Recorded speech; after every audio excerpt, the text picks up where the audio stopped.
تسلم سمو الشيخ خالد بن حمد الخليفة النائب الأول لرئيس المجلس الأعلى للشباب والرياضة رئيس الاتحاد البحريني لألعاب القوى اليوم الجائزة التقديرية من فئة رياضي حقق نجاحات متميزة ضمن جائزة محمد بن راشد المكتوم للإبداع الرياضي في دورتها السادسة لفئتها 19. وتسلم سمو الشيخ خالد الجائزة من سمو الشيخ أحمد بن محمد بن راشد المكتوم رئيس الجائزة عن تنظيم مبادرة سباحة تحدي خالد بن حمد للسباحة من المملكة العربية السعودية إلى مملكة البحرين لمسافة 42 كيلومترا بزمن 20 ساعة والفوز بها. وقد أقيم الاحتفال التاريخي الكبير تحت رعاية سمو الشيخ حمدان بن محمد بن راشد آل مكتوم ولي عهد دبي رئيس مجلس دبي للرياضي راعي الجائزة في مركز دبي التجاري العالمي وسط اهتمام رسمي وإعلامي ورياضي كبير، وبحضور سمو الشيخ نهيان بن مبارك آل نهيان وزير الثقافة والشباب وتنمية المجتمع وصاحب السمو الملكي الأمير طلال بن بدر آل سعود رئيس اتحاد اللجان العربية الأولمبية وكبار المسؤولين في إمارة دبي وأعضاء السلك الدبلوماسي. وفي هذا السياق عبر سمو الشيخ خالد بن حمد آل خليفة عن بالغ سروره وسعادته بنيل هذه الجائزة الكبيرة ذات البعد العالمي والعربي والإقليمي، مشيدا سموه بالرؤية الحكيمة لصاحب السمو الشيخ محمد بن راشد آل مكتوم نائب رئيس دولة الإمارات العربية المتحدة رئيس مجلس الوزراء حاكم دبي، وما يقدمه سموه من مساهمات في الارتقاء بالعمل الرياضي. ولفت سموه إلى تمتع جائزة محمد بن راشد آل مكتوم للإبداع الرياضي بالمكانة الراسخة والمتجذرة في عالم الأفكار والرؤى السديدة الهادفة إلى التغيير للأفضل.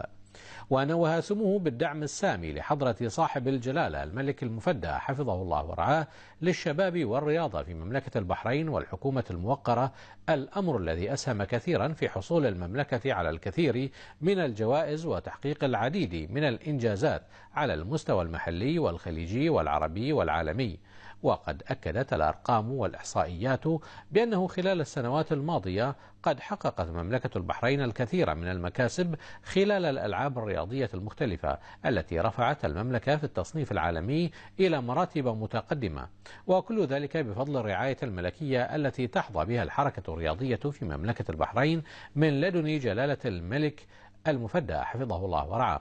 كما رفع سموه أيضا التهاني والتبريكات إلى صاحب السمو الشيخ محمد بن راشد آل مكتوم للجهود الكبيرة والمتميزة التي تكللت بالنجاح وأخرجت فعاليات الجائزة بالصورة المشرقة لدولة الإمارات العربية المتحدة ولكل دول الخليج. وبارك سموه لرئيس الجائزة سمو الشيخ أحمد بن محمد بن راشد آل مكتوم والقائمين على الجائزة نجاح الجائزة في دورتها السادسة وما اتسمت به من حضور متميز ومشاركة فعالة، ومن حسن استقبال وتنظيم وإعداد وترتيب اتسم بالحضارية والمهنية العالية، مهنئا سموه جميع الحاصلين على الجائزة ومتمنيا لهم دوام التوفيق والتميز. وتقديرا لدوره المتميز في المجال الرياضي الذي توج بمنصب رئيس المجلس الدولي للرياضة العسكرية السيزم، هنأ سمو الشيخ خالد بن حمد آل خليفة العقيد الركن عبد الحكيم محمد الشنو بمناسبة تكريمه ضمن الفائزين بجائزة الشيخ محمد بن راشد آل مكتوم للإبداع الرياضي، معبرا سموه عن سعادته بهذا الإنجاز لمملكة البحرين، وهي تتقدم بقوة في مراتب التطور والتقدم في المجالات الرياضية المختلفة، ما يؤكد على العزيمة والإصرار الذي يتحلى به الرياضيون في المملكة.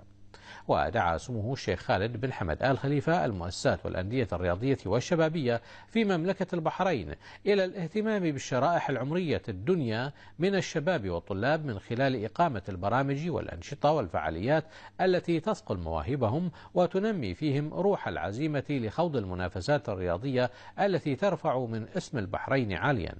وضم برنامج الحفل العديد من الفقرات المنوعة، حيث قدم الرياضي من جمهورية مصر إبراهيم حمتو الفائز ضمن فئة المعاقين عرضا عبارة عن رسم شعار الجائزة بفمه